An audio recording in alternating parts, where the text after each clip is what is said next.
Assalamualaikum warahmatullahi wabarakatuh.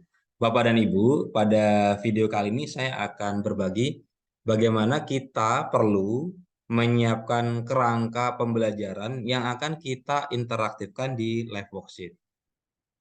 Bapak dan Ibu, pada prinsipnya cara kerja live worksheet adalah pertama, kita perlu registrasi dan saya yakin Bapak dan Ibu sudah berhasil untuk registrasinya. Kemudian apabila kita ingin membuat pembelajaran interaktif di live worksheet, kita perlu membuat kerangka pembelajarannya terlebih dahulu. Pada prinsipnya Bapak dan Ibu, kerangka pembelajaran itu Bapak Ibu bisa buat di berbagai macam media. Bapak Ibu bisa buat di dalam bentuk Word, kemudian di PowerPoint, ataupun di Canva. Karena saya yakin Bapak dan Ibu sekarang sudah banyak yang terbiasa menggunakan Canva untuk desain. Nah, terkait isi dari pembelajaran interaktif nanti yang akan Bapak Ibu buat, tentu saja silahkan disesuaikan dengan kebutuhan Bapak dan Ibu. Pasti di situ adanya judul, di mana di situ ada identitas dari pembelajaran yang akan dilakukan. Kemudian tentu saja di situ ada tujuan pembelajarannya apa. Kemudian nanti Bapak dan Ibu bisa menyiapkan tempat untuk menampilkan video, kemudian kan menampilkan audio, memberikan berbagai macam bentuk soal. Nah, Bapak dan Ibu, sekali lagi saya sampaikan terkait kerangka pembelajaran yang akan Bapak Ibu buat, yang akan Bapak Ibu upload di live worksheet, itu tergantung sesuai dengan kebutuhan Bapak dan Ibu. Dalam video kali ini, saya akan menunjukkan contohnya sebuah kerangka pembelajaran yang rencananya akan saya interaktifkan di live worksheet. Nah, sebentar Bapak dan Ibu, saya mohon izin untuk berbagi ya. Oke.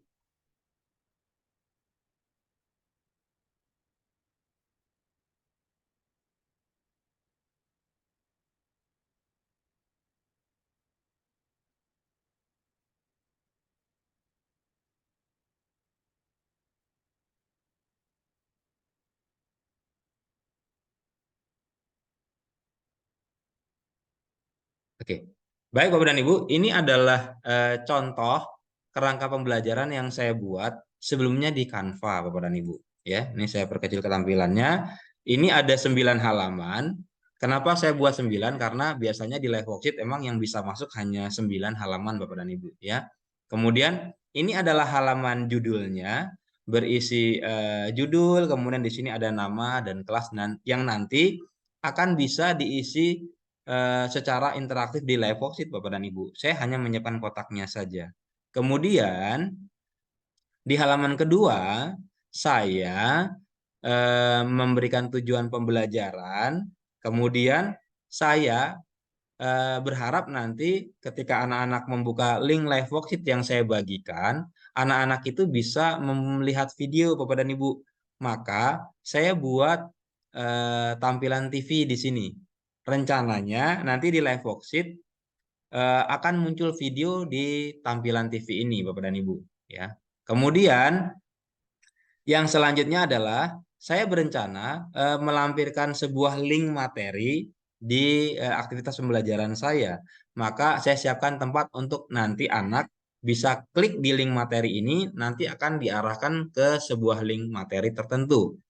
Lalu saya juga mempersiapkan sebuah audio yang bisa didengar oleh anak. Maka saya siapkan gambarnya yang menunjukkan, oh ini loh ada audio yang bisa kita dengar. Begitu Bapak dan Ibu ya. Jadi semuanya ini hanya dalam bentuk gambar dulu Bapak dan Ibu. Ya. Kemudian yang halaman yang ketiga, ini saya buat materi berupa paparan materi ya. Kemudian halaman yang keempat, di sini saya siapkan nanti untuk kita praktek bagaimana menginteraktifkan soal isian singkat Bapak dan Ibu. Jadi saya buat seperti ini saja ya, ada gambar, kemudian nanti saya berharap bahwa anak-anak itu akan menulis jawabannya di sini. Bagaimana mereka menulis nanti Bapak dan Ibu ketika sudah kita upload ke live worksheet dan kita interaktifkan. Sekarang kita buat terlebih dahulu kerangkanya. Kemudian saya juga mencontohkan nanti akan ada bentuk soal pilihan ganda. Maka saya berikan soal pilihan ganda di sini.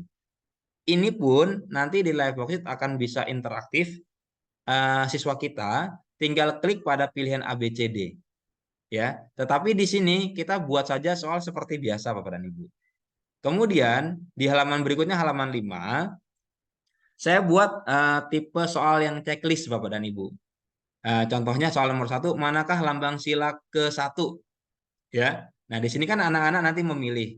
Nah, nanti anak-anak bisa menceklis di sini di antara kedua gambar ini. Dan di kerangka kita hanya siapkan gambarnya saja Bapak dan Ibu. Nanti anak-anak bisa mengklik kalau sudah kita interaktifkan di live worksheet.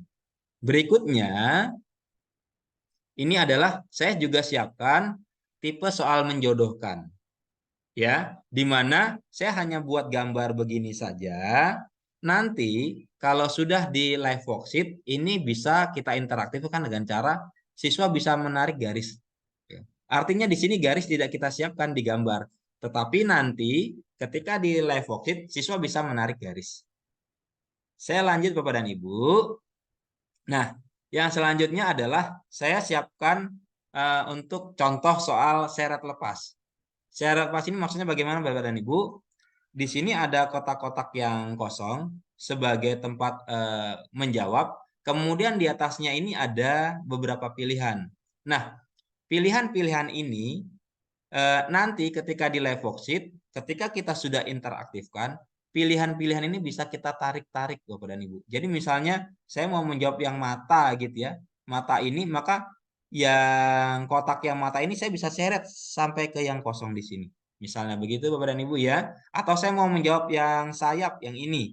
Berarti nanti tulisan sayap ini bisa kita seret ke sini. Nah, sekarang kita cukup mempersiapkan dulu kerangkanya Bapak dan Ibu. Yang selanjutnya adalah saya juga siapkan untuk nanti praktek kita membuat soal drop down. Soal drop down itu seperti apa Bapak dan Ibu? Jadi nanti ketika siswa akan klik di bagian kotak di sini, diklik, nanti akan muncul beberapa pilihan dan siswa tinggal menjawab pilihannya. Ya, ini sama seperti soal drop down di misalnya di Google Form. Jadi saya siapkan kerangka seperti ini. Lalu saya juga menyiapkan sebuah halaman refleksi pembelajaran di mana nanti yang hanya bentuk cetak seperti ini nanti bisa diisi oleh siswa Bapak dan Ibu dengan bentuk soal open answer atau soal uraian. Di sini nanti siswa bisa mengetikkan jawabannya. Nah, semuanya ini Bapak dan Ibu, ini adalah contoh kerangka pembelajaran yang saya buat.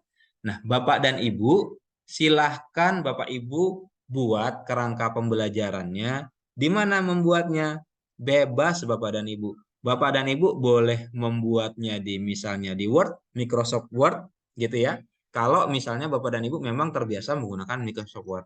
Lalu kalau di PowerPoint bisakah Pak? Bisa ya. Silahkan Bapak Ibu buat di PowerPoint juga boleh. Kalau saya senang di Canva, boleh Pak? Boleh ya. Silahkan dibuat di Canva. Mengenai desain dan sebagainya, saya berikan keleluasaan kepada Bapak dan Ibu untuk membuat kerangka pembelajarannya. Kemudian aplikasi apa yang digunakan, silakan bebas Bapak dan Ibu. Ini adalah contoh yang saya buat. Nanti ini juga akan saya lampirkan ya di link deskripsi YouTube saya. Nanti Bapak dan Ibu boleh kalau mau pakai ini untuk praktek juga boleh. Nah, Bapak dan Ibu, ada beberapa hal yang perlu diperhatikan. Bapak Ibu bebas membuat menggunakan media apa saja. Kemudian secara sederhana pun boleh. Yang penting Bapak dan Ibu praktek mencoba membuat dulu. Ya, lalu kalaupun Bapak Ibu membuat Word, PowerPoint, Canva, dan sebagainya, nanti kalau sudah selesai, itu tinggal Bapak Ibu simpan dalam bentuk PDF. Sebenarnya file yang diterima di live worksheet itu selain PDF ada JPG, ada PNG, dan sebagainya. tetapi saya lebih sarankan dalam bentuk PDF. Lalu, bagaimana sih kita menyimpan sebuah file dalam bentuk PDF? Nanti saya akan contohkan Bapak dan Ibu bagaimana caranya. Baik Bapak dan Ibu, ini adalah contoh kerangka pembelajaran yang sudah saya buat. Untuk Bapak dan Ibu silahkan dibuat sesuai dengan kebutuhan. Di sini saya contohkan bahwa nanti saya akan memunculkan video, kemudian saya akan memberikan tempat link materi, audio, dan berbagai macam bentuk soal. Demikian Bapak dan Ibu, sekarang saya akan memperlihatkan bagaimana menyimpan file-file itu yang misalnya dalam bentuk dokumen, Google Word ya, ataupun PowerPoint itu menjadi bentuk PDF. Sebentar Bapak Ibu ya. Saya buka, saya misalnya Bapak dan Ibu buatnya dalam bentuk PowerPoint. Ini saya buka PowerPoint-nya. Ya. Sebentar Bapak dan Ibu, kita sudah membuka PowerPoint-nya. Nah, ini adalah tampilan PowerPoint-nya. Ya, yang sudah saya buat ya. Misalnya ini sudah selesai nih Bapak dan Ibu buatnya ya. Lalu bagaimana sih cara menyimpan ke dalam bentuk PDF? Bapak Ibu tinggal klik yang file ya. Bapak Ibu klik file, kemudian pilih save as yang ini. Lalu simpan di mana? Misalnya saya mau simpan di mana ya? Di download misalnya ya. Saya mau simpan di download misalnya. Kemudian judulnya pembelajaran pengamalan Pancasila, contoh save ke PDF. Oke. Kemudian yang perlu kita perhatikan adalah kita klik yang di sini, lalu kita pilih jenis filenya PDF Bapak dan Ibu. Klik yang PDF. Kalau sudah kita klik yang save yang ini. Ya, Bapak dan Ibu, silakan tipe filenya ganti jadi PDF, kemudian diklik save. Kita tunggu beberapa saat, Bapak dan Ibu. Oke, nah ini sudah dalam bentuk PDF. Adanya di mana? Adanya di folder saya yang barusan saya buka tadi, misalnya di download. Nah, ini Bapak dan Ibu ya. Sudah ada file yang dari tadinya PowerPoint saya sudah ubah ke PDF. Lalu bagaimana misalnya kita mau menyimpan file dari Word? Nah, sebentar Bapak dan Ibu ya. Saya perlihatkan misalnya file untuk PDF ke Word ya Bapak dan Ibu. Nah, misalnya yang ini Bapak dan Ibu, saya buka. Ya. Ini saya pernah buat LKPD di Word Bapak dan Ibu ya. Semuanya ini pakai Word. Kemudian ini nanti saya mau interaktifkan di live worksheet. Maka kalau sudah selesai, saya akan simpan ke PDF. Cara menyimpannya Bapak dan Ibu, klik yang file, sama seperti tadi, klik save as, kemudian pilih tempat penyimpanannya, saya pilih, misalnya saya pilihnya di download saja misalnya, kemudian ini contoh, sama seperti tadi, contoh simpan ke PDF. Oke, kalau sudah sama seperti tadi, klik yang ini, lalu pilih PDF Bapak dan Ibu. Klik PDF. Kalau sudah, kita save. Kita tunggu beberapa saat. Ya, ini sudah jadi PDF. Adanya di mana? Adanya di bagian download tadi. Nih, ya. Yang kerangka LKPD ya dalam bentuk PDF. Jadi, Bapak dan Ibu, tadi dari PowerPoint sudah, dari Word sudah, semuanya simpan ke PDF.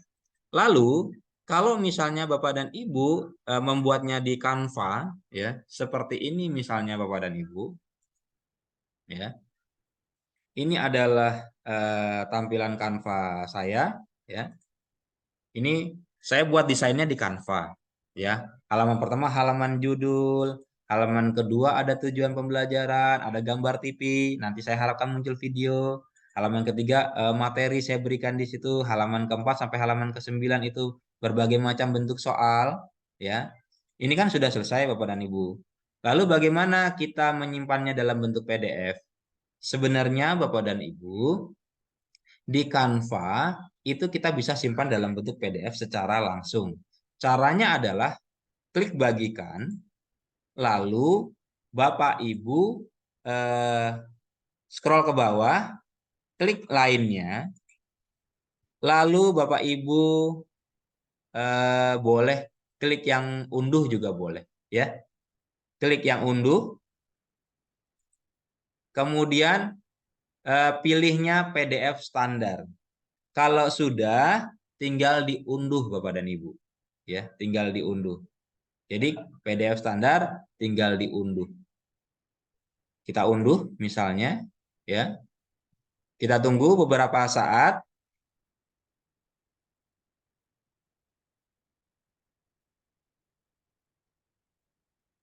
Kita tunggu beberapa saat Bapak dan Ibu.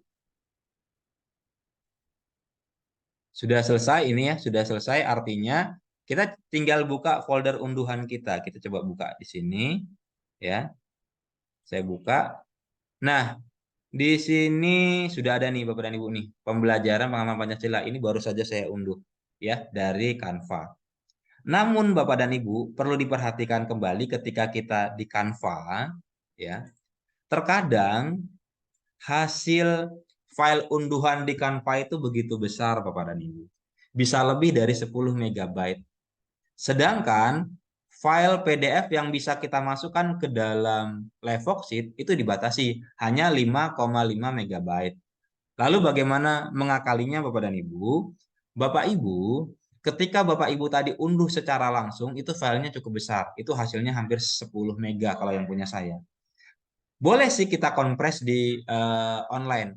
Hanya saja ketika saya coba untuk file yang sampai 10 MB, kompres di online, itu ternyata hasilnya tidak bisa mencapai di bawah 5,5 MB. Lalu bagaimana cara mensiasatinya? Cara mensiasatinya Bapak dan Ibu, kalau Bapak dan Ibu membuat di Canva, Bapak Ibu unduh dulu dalam bentuk PowerPoint. Ketika Bapak Ibu unduh dalam bentuk PowerPoint, itu filenya menjadi lebih kecil Bapak dan Ibu, jauh lebih kecil. Jadi saran saya adalah ketika Bapak dan Ibu bekerja di Canva, silahkan klik yang bagikan, lalu scroll ke bawah, klik lainnya, lalu Bapak dan Ibu, ini Bapak dan Ibu, unduh klik yang Microsoft PowerPoint. Oke, semua halaman ada 9 halaman, lalu kita unduh. Jadi dari Canva kita unduh ke PowerPoint. Nanti setelah dari PowerPoint, Bapak Ibu save as ke PDF, simpan ke PDF. Itu akan jauh mengurangi besarnya file. Ya, karena kita tahu kalau kita di Canva, itu kan kita banyak menggunakan berbagai macam elemen gambar dan ternyata itu jumlah filenya menjadi sangat besar Bapak dan Ibu. Saran saya, ketika Bapak dan Ibu mengerjakan di Canva, Bapak Ibu silahkan download dulu dalam bentuk PowerPoint. Setelah dalam bentuk PowerPoint, Bapak Ibu buka PowerPoint-nya, lalu di-save as ke PDF. Demikian Bapak dan Ibu. Terkait bagaimana sih teknik-teknik membuat seperti saya, misalnya membuat di Canva-nya ini bagaimana Pak? Oh itu saya bebaskan kepada Bapak dan Ibu karena ini tergantung kebutuhan dan selera Bapak dan Ibu ya. Ini hanya contoh saja ya saya membuatnya di Canva. Nah, yang terpenting adalah di kegiatan pembelajaran itu sesuai dengan kebutuhan siswa-siswa Bapak dan Ibu. Silahkan dibuat Bapak Ibu judul begitu ya. Halaman depan itu silahkan dibuat, kemudian namanya juga ada kegiatan pembelajaran, biasanya kita memberikan materi. Memberikan materinya itu dalam berbagai bentuk. Boleh dalam bentuk video, videonya itu nanti kita masukkan video dari YouTube, kemudian link materi, jadi kita arahkan, anak itu mengklik lalu diarahkan ke materi tertentu, atau masukkan audio, itu bisa. Audio yang bisa dimasukkan itu adalah audio dalam bentuk MP3 atau MP3. Jadi bagaimana sih cara menginteraktifkan semuanya itu? Untuk menginteraktifkannya nanti Bapak dan Ibu, setelah Bapak dan Ibu selesai membuat sebuah kerangka LKPD atau kerangka pembelajaran atau mungkin mau modul ajar, silahkan saja dibuat kerangkanya. Nanti baru kita akan interaktifkan bersama ke web Live Worksheet. Nanti Bapak dan Ibu akan melihat video tutorial di video berikutnya Bapak dan Ibu. Demikian Bapak dan Ibu bagaimana cara menyiapkan kerangka pembelajaran yang akan kita interaktifkan ke Live Worksheet. Demikian Bapak dan Ibu, harapan saya Bapak dan Ibu bisa membuat kerangka pembelajarannya. Perhatikan bahwa maksimal biasanya 9 lembar ya. Kemudian ukuran file akhirnya tidak lebih dari 5,5 MB. Kemudian jenis filenya itu beragam, tetapi saya sarankan sebaiknya menggunakan yang PDF saja ya, karena itu yang standar. Terkait pembuatannya mau menggunakan Microsoft Word, PowerPoint, Canva, dan yang lain-lain, silahkan saya serahkan kepada Bapak dan Ibu. Terima kasih Bapak dan Ibu, sampai berjumpa pada video berikutnya. Assalamualaikum warahmatullahi wabarakatuh.